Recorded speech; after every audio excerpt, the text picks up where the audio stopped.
You will not be able to stay home, brother. You will not be able to plug in, turn on, and cop out. You will not be able to lose yourself on Skag and skip out for beer during commercials because the revolution will not be televised. We always talk about the crabs in the bucket, but we never talk about the people in the box. At least the crabs in the bucket want to get out of the bucket. And in the process, they pull other crabs back into the bucket. But possibly, if they were given a better plan or a better way, maybe the crabs could work together to get out the bucket. But the people in the box don't want to leave the box. A lot of media-driven fear that really is detrimental to one's health. I don't think we were supposed to watch television and take on all the problems of the world. I don't think the body's equipped for that. And worst of all, the people in the box don't want to be alone. They love company. The people in the box will remind you that you can only think inside the box. This country's only 200 years old, and already we've had 10 major wars. We average a major war every 20 years in this country, so we're good at it. And it's a good thing we are. We're not very good at anything else anymore. Huh? Can't build a decent car, can't make a TV set or a VCR worth a fuck. Got no steel industry left, can't educate our young people, can't get health care to our old people, but we can bomb the shit out of your country, all right? Huh? We can bomb the shit out of your country, all right? The people in the box will remind you that you should never step outside of the box. Oh my God, look at this.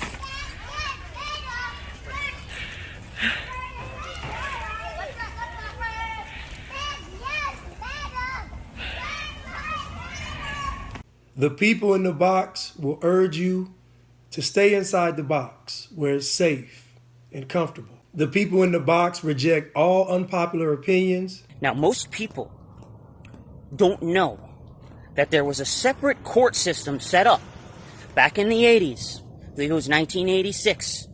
If you've never heard of vaccine court, you aren't alone.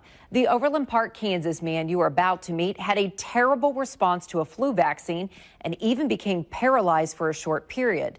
Effie Kamara didn't know this government program even existed until he heard about it from his friends. There was a vaccine act that was passed. You can no longer sue the manufacturer of the vaccine. The people in the box dislike new ideas. The people in the box don't see the glass as half full or half empty. All they see is something to drink. The people in the box see those six sides as freedom. And anyone trying to leave the box is a threat to that freedom. No, there should be just a day the TV just goes off.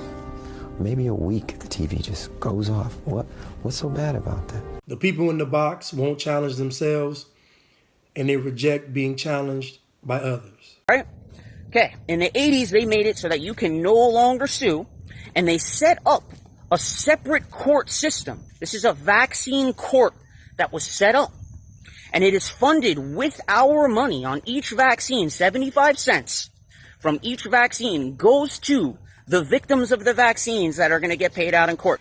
You may not realize it, but if you've ever had a vaccine, you've helped pay for that program. It's 75 cents for every vaccine, and that's how the program is funded. Most people have no clue that this exists. Even many of those that know vaccines are bad, that are against vaccines, they don't even know that this exists.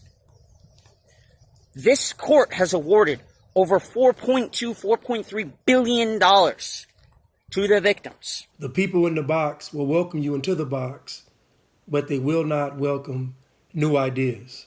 Well, when's the last white people you can remember that we bombed? Can you remember the last white? Can you remember any white people we've ever bombed? The Germans, those are the only ones, and that's only because they were trying to cut in on our action. They wanted to dominate the world. Bullshit, that's our fucking job. You're at a Black Lives Matter protest. You have more minorities on the police side than you have in a violent crowd. And you have white people screaming at black officers. You have the biggest nose I've ever seen. and you hear these things, and you go, where are these people are they gonna say something to this person? No. So, and that's just one example. Having people tell you, what to do with your life, that you need to quit your job, that you need to, you're hurting your community, but they're not even part of the community. And once again, you as a privileged white person telling someone of color what to do with their life. The people in the box, they don't care about truth. They don't care about facts. They don't even care about being happy.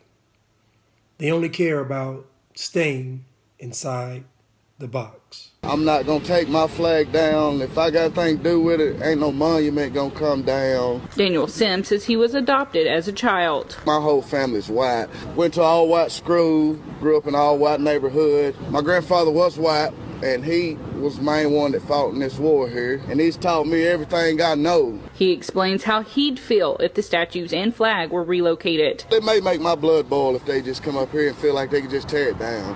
I don't see me still living if they do that right there. That monument ain't hurting nobody. That monument ain't killing my soul. It ain't talking bad to nobody. It ain't even racist. The revolution will not be televised. The revolution will not be brought to you by Xerox in 4 parts without commercial interruptions. The revolution will not show you pictures of Nixon blowing a bugle and leading a charge by John Mitchell, General Abrams, and Spyro Agnew to eat hog maws confiscated from a Harlem sanctuary. The revolution will not be televised.